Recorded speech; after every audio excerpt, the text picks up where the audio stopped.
발표하는 생각하는 현재 국제 정치에 대한 내용이나 이란 전쟁에 대한 어떤 그런 생각들은 아마 제가 보기에는 여기에 계신 분들하고 상당히 좀 다른 것 같아요. 보는 문제의 관점이 매우 다르고 입장 그 평가가 다른 것 같아요. 그래서 그 다른 게 왜 다를까라고 하는 점에서 한번 이번 발표를 통해서 좀 생각을 한번 해보고 넘어가야 될 필요가 있다고 생각합니다. 그 다르게 생각하는 것 중에 그럼에도 불구하고 거기에는 공통점이 존재하는데 그런 차이가 각자 국익을 추구한다는 그런 목적은 동일하겠죠. 그런데 그걸 어떻게 바라보느냐는 굉장히 상당한 다른 결과를 나타냅니다. 그 차이는 굉장히 크다. 방향이 달라지면 굉장히 커버린다. 그런 것들을 한번 생각을 해보시기 바랍니다. 오늘은 제가 이란 전쟁에 관한 문제와 그다음에 그것이 이제 한반도 안보, 한국에 대한 어떤 함의를 가질 것이냐라고 하는 이제 주제를 받아서 거기에 대한 설명을 드리도록 하겠습니다. 진행은 제가 주로 전쟁 군인이기 때문에 군 출신이기 때문에 전쟁에 관한 문제를 조금 더 좀 좁혀서 얘기를 좀 해드리려고 생각을 합니다. 권력은 총구에서 나온다고 그러죠. 국제 질서도 힘으로 결정이 됩니다. 그래서 우리가 마치 국제 질서가 고상한 이념과 가치 그런 것으로 결정된다고 생각한다 그러면 그건 굉장히 오산이다.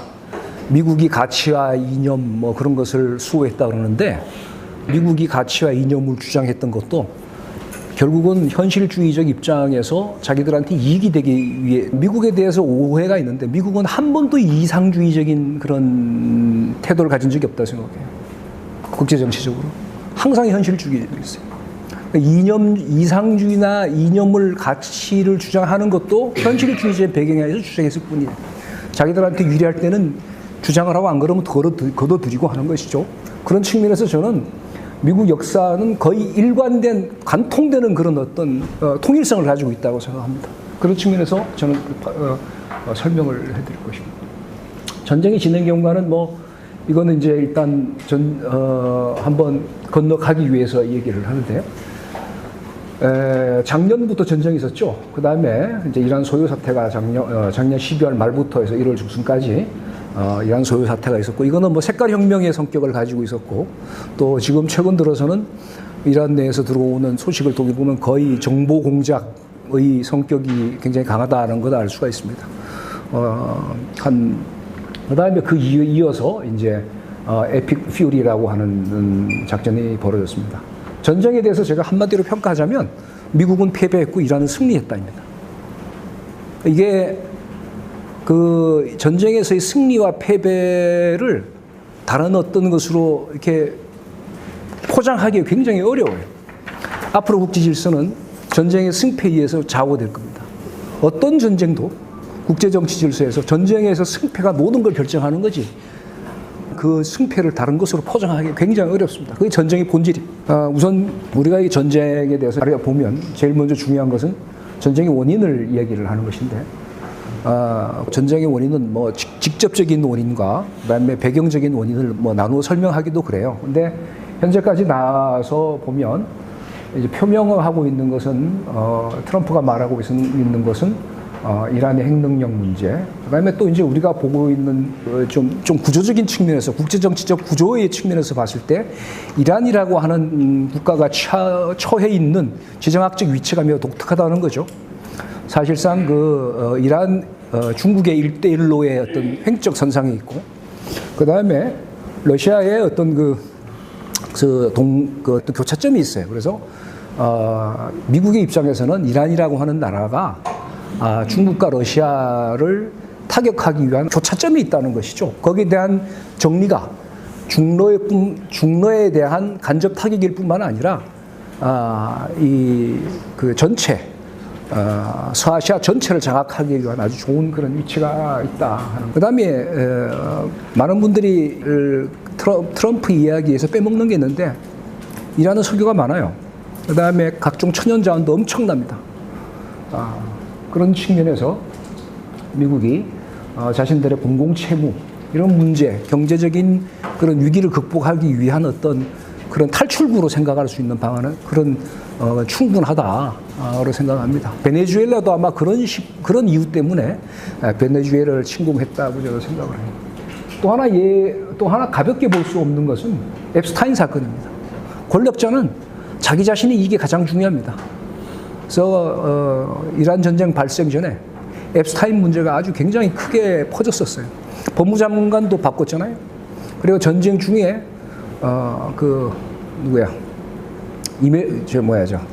영부인, 미국의 영부인도 나와가지고 나는 앱스타인하고 관련이 없다고 뜬금없는 발표를 할 정도였어요. 후계자로서 느끼는 것과 달리 미국 내부에서 앱스타인 문제는 굉장히 심각하게 진행되고 있는 것 같고, 그래서 그런 문제에 대한 어떤 회피, 그런 것들이 굉장히 크게 작동하지 않았나 추측을 해봅니다.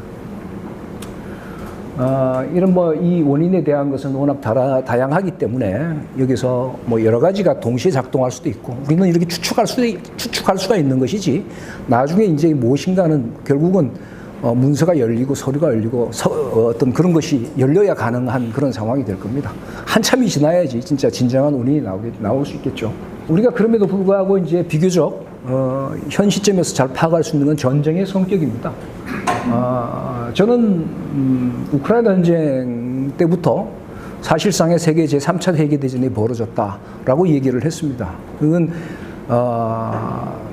미국의 패권에 대한 중국과 러시아의 도전, 그런 것들이 되겠죠. 패권이라는 것은 결국은 도전하는 국가와 그걸 지키려고 하는 국가 간의 그런 갈등으로 이루어지는 것인데, 결국은 우크라이나 전쟁이 그런 어떤 제3차 세계대전의 서막이었다면, 이란 전쟁은 사실은 이게 그게 여러 가지 어떤 우발적인 성격도 굉장히 많이 작동을 했지만, 지금 현재는 이란 전쟁은 거의 제3차 세계대전의 본격적인 그런 어떤 결정적인 성격을 가지는 것 같아요. 왜냐하면 사실상 실제적으로 미국하고 러시아가 직접 전쟁을 하거나 미국과 중국이 직접 전쟁한다는 건 사실상 불가능합니다. 핵보유 국가들끼리.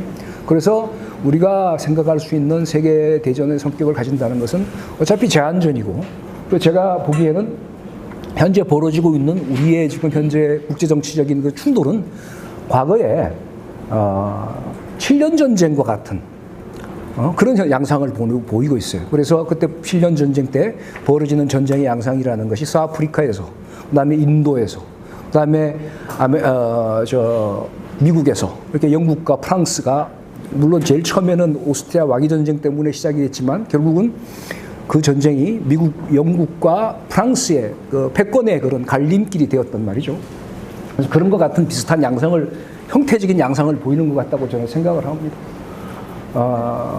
그래서 이란 전쟁에서 결정적인 국면인데, 사실은 이란 전쟁에서 미국은 패배해버렸기 때문에 제3차 세계대전에서 미국이 이 현상을 극복하기는 굉장히 어려울 것이다 라고 보는 게 제 관점입니다. 그리고 앞으로 현재의 국제정치에서는 이런 패배를 어떻게 정리해 나가는 전후 처리 과정에 비슷한 상황으로 접어들지 않을까라고 생각을 하고, 실제 미중 정상회담도 그런 성격의 일환을 많이 가지고 있지 않느냐라고 저는 바라보고 있습니다. 그래서 그것이 내용이 구체적으로 어떻게 드러날지는 좀 더 봐야 되겠지만, 하여튼 이미 전쟁의 패전에 따른 그런 국제정치 질서의 어떤 재개편, 재질서의 어떤 조율 같은 것들이 이루어지고 있다고 저는 생각합니다.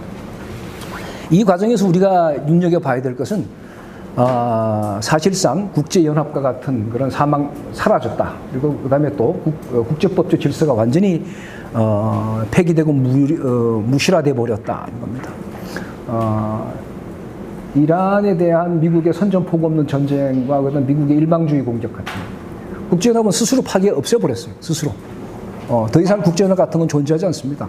국제기구는 더 이상 존재하지 않고 작동하지 않습니다. 앞으로. 그러니까 우리는 국제연합이 없는 사회에 살고 있어요. 국제연맹이 사라진 것과 똑같은 상황이 벌어지고 있어요. 앞으로는 굉장히 국제정치가 혼란해 될 가능성이, 사실상 선전포고 없이 미국이 일방주의적으로 국제기구의 승인 없이 공격하는 건 전쟁 범죄 행위입니다. 미국이 전쟁 범죄를 저지른 것이죠. 이걸 어떻게 처리해야 될 것인가. 나중에 아마 시간이 가면서 점점 문제가 될 거다 하는 생각입니다. 이 전쟁의 이제 형식적으로 보면 미국의 입장으로서는 사실은 양면 전쟁이에요. 우크라이나 전쟁도 이거 뭐 러시아가 우크라이나 싸우는 게 아닙니다. 미국과 러시아가 우크라이나를 놓고 싸우는 것이고, 그 다음에 이란은 미국하고 중국이, 뭐 러시아도 개입을 하지만 주로 더 큰 역할을 하는 국가라면 중국이 되겠죠. 그다음 또 하나는 성격 자체가 그런 어떤 대리전의 성격과 또 제한전의 성격이 있다는 거죠. 그러니까 전면적인 전쟁은 없고, 그다음에 공습이나 타격 뭐 이런 식으로 전쟁 형태적인 그런 제한전의 성격을 벌이고 있습니다. 이런 제한전의 성격에서 제한전으로 미국이 전쟁에서 승리하기는 굉장히 어려운 상황. 제가 미국이 패배했고 이란이 승리했다고 그랬는데, 그것은 뭐 이제 통상 우리가 군사적으로 평가를 한다면 전략적인 환경을 평가하고 작전 수행의 뭐 그런 내용을 평가합니다. 전략적으로 보면 말이죠. 가장 중요한 것은 동맹국의 지원을 받을 수 있느냐 없느냐. 미국은 전혀 받을 수도 없는 상황이었어요. 왜냐? 전쟁 출발 자체가 굉장히 돌발적이었어요. 그죠? 우리가 국제사회가 전혀 이해를 못하고 갑자기 공격을 해버렸어요. 갑자기 공격하는 데는 이유가 또 있겠죠. 여러 가지가. 어쨌든 간에 전쟁의 출발 자체가 뭐 동맹국이 지원 논의를 할 수 있는 상황도 안 되었어요. 그냥 시작이 돼버렸어요. 어느 날 갑자기. 근데 이란은 작년에 12일 작전 이후에 중국과 러시아가 사실은 굉장히 전폭적인 지지를 한 것 같아요. 그 이후에 모든 사람들이 다 예상을 했잖아요. 전쟁은 다시 또 일어날 것이다라고 했는데 거기에 대한 지원을 한 것 같아요. 그래서 뭐 위성 정보라든지 뭐 타격 정보라든지 표적 정보라든지, 그다음에 심지어 탄도 미사일 제작을 위한 어떤 고체 연료의 어떤 제공이라든지 이중 용도 물품의 제공이라든지 그런 것들이 끊임없이 이루어졌단 말이에요. 러시아로부터는 뭐 카스피에서부터 직접 내려오기도 하고, 그 다음에 또 육로로 들어오기도 하고 막 그렇게 이루어졌다는 겁니다. 그런 차원에서 보면 하여튼 이란은 지원을 많이 받을 수 있었던 것이고, 그런 차이가 있죠. 이 차이는 굉장히 큽니다. 더군다나 아무리 미국이 강대국이라고 해도 이란은 내선 작전을 수행하는 국가예요. 그러니까 자기 안에서 이동을 해가지고 대응이 굉장히 쉽습니다. 그러나 원정 작전이라고 하는 것은 굉장히 어렵습니다. 지금 현재 전 세계적으로 원정 작전을 수행할 수 있는 나라는 현재는 미국 하나밖에 없어요. 근데 미국도 지금과 같은 옛날에 한국 전쟁이나 베트남 전쟁과 같은 원정 작전을 수행할 능력이 안 됩니다. 미국도 이미 노쇠해버렸어요. 군사력도 노쇠했고 능력도 바뀌었고 여러 가지가 바뀌어버렸습니다. 그런 상황이었습니다. 그 다음에 전쟁에서 승패에 있어서 굉장히 중요하게 봐야 되는 것이 정치 지도자와 군사 간의 어떤 관계입니다. 어떻게 되느냐? 손자가 얘기를 하죠. 전쟁 총사령관은 나가면 왕의 말도 안 듣는다고 얘기를 하죠. 이순신 장군이 나가 싸우라는데 안 나갔잖아요. 그래서 볼기 맞고 뭐 했잖아요. 군인의 최고 사령관의 기본 자세입니다. 전쟁에서 승리를 하기 위해서는 전쟁만 생각하는 거지. 그렇게 되는 거죠. 그 관계가 잘 정리가 돼야 돼요. 유감스럽게도 제가 보기에는 트럼프 이후에 들어와서 정치와 군사 간의 관계가 가장 미국 역사상에서 엉클어져 버린 것 같아요. 이 정치 지도자가 관여해야 될 영역이 있고 관여하면 안 되는 영역이 있는데 그 차이가 흔들어져 버렸어요. 예를 들어서 우크라이나 전쟁에서 여러분 푸틴이 구체적인 작전 지휘하고 표적 얘기하는 거 보셨어요? 단 한 분도 없습니다. 그런 차이가 있다는 거죠. 전쟁을 수행해온 방식. 그건 트럼프의 개인적인 개성이기도 한데 그런 사람이 대통령이 돼서 군사작전을 지휘하면 안 되는 거죠. 그 정도 되려고 그러면 모택동 정도의 군사적인 그런 경험과 자질이 있어야 돼요. 그리고 심지어 스탈린도 선을 넘는 그런 작전 지휘에 개입하지 않아요. 그런 것을 이해해 볼 수가 있다. 게다가 여러 가지 문제가 드러나는데 이 의사결정 과정에서 호르무즈 해협은 전쟁이 나기 전에 저도 얘기를 했어요. 야, 이 호르무즈 이란이 딱 때리자마자 제가 호르무즈 해협 어떡할 거야? 라고 저도 페이스북에다가 글을 썼습니다. 그거는 군인이라면 적어도 작전사급 이상 그 생각을 해본 사람이라면 누구든지 생각하는 겁니다. 저 같은 변방에 있는 군인 출신의 그것도 야 저거 호르무즈 해협 어떡하지? 라고 얘기를 하는데 미국에서는 그런 것들이 전부 다 아무런 고려사항 없이 지나가서 그냥 나중에 보니까 정보기관과 군에서도 문제를 제기했다고 그러는데 다 묵살이 돼버렸어요. 이런 건 있을 수 없는 거죠. 정치가 군사적인 영역에 지나치게 위에서 앞에서 차단을 해버린 겁니다. 그렇게 되면 어떻게 됩니까? 정상적인 국가에서 군인이 작동을 한다면 군인은 어떻게 돼요? 그걸 반발을 해야 돼요. 합참의장이 사표를 내고 나가야 돼. 안 된다고. 근데 아무도 그러지 않았어요. 그 중에서 나간 사람이, 잘린 사람이 누구였냐? 뭐 육군 장관, 해군 장관, 뭐 그 정도였어요. 그 사람들은 유일하게 양심적이고, 진짜 군인 같은 사람들이었는데, 그 사람은 뭐 군사적인 베이스가 그렇게 많은 사람들은 아니었단 말이에요. 단지 정책적으로 안 된다고 봤기 때문에 반대를 했고, 그랬던 것이죠. 근데 실제 군인들 중에서 작전 개선상에 있는 사람 중에서 그 누구도 반대해서 옷을 벗거나 그런 사람 아무도 없었어요. 그러니까 미국 군대가 저는 그런 측면에서 도덕적 한계에 봉착해 있다라고 저는 평가를 합니다. 군복 벗어도 안 되는 건 안 되는 거라고 얘기를 해야 되거든요. 왜냐하면 전쟁에 패배하고 나면 미국의 패권에 직접적인 영향이 된다는 건 다 알아요. 저도 아는데. 근데 그런 아무도 하지 않았단 말이에요. 댄 케인 같은 사람들은 사실 어떻게 보면 가장 군인으로서는 가장 수치스러운 사람이에요. 옷 벗고 나가야 되는 거예요. 던지고. 그죠? 나중에 뒤에 남아가지고 난 안 그랬다는 건 아주 비겁한 짓입니다. 생명을 버려야 된다고 군인들은 항상 생각을 하는데 생명은 버려도 명예는 못 버린 거죠. 저는 그렇게 판단을 합니다. 평가를 합니다.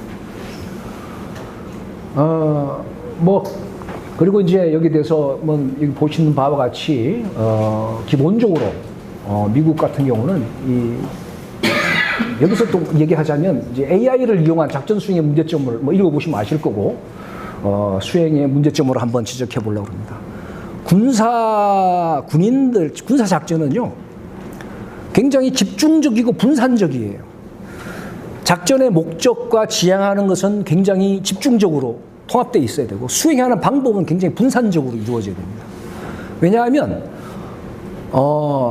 워낙 많은 변수가 돌발적으로 지역적으로 발생을 막 해요. 그렇기 때문에 어느 한 이게 컴퓨터 같은 걸로 통제해가지고 잘 안 됩니다. 우리 군인들 같은 경우는 그런 것에 대해서 수십 년 동안 진짜 100년 이상 그 문제를 고민했었어. 그리고 제시하고 그 임무를 수행하기 위해서 각각 제대와 지휘관과 지휘자, 병사들이 거기에 따라서 가기가 알아서 행동하는 거예요. 근데 최근에 AI의 그걸 보면 그런 것들이 군사 전쟁의 교훈이 깡그리 무시돼 버렸어요. 목적을 전쟁의 어떤 수행의 방법과 내용까지 전부 다 통합되어 가지고 그대로 수행되고 있습니다. AI를 의해서 굉장히 효과적이고 성과적인 것 같죠. 그런데 그 결과가 뭡니까? 결국은 이상하게 뭐 여학교를 폭격한다든지 이상한 그런 결과로 나타나는 거죠. 실제 그 표적의 선정 과정에서 제대별로 작동을 했고 그랬으면 그런 식의 일은 있을 수 없는 것인데 이렇게 일어난 거죠. 이런 것들이 실제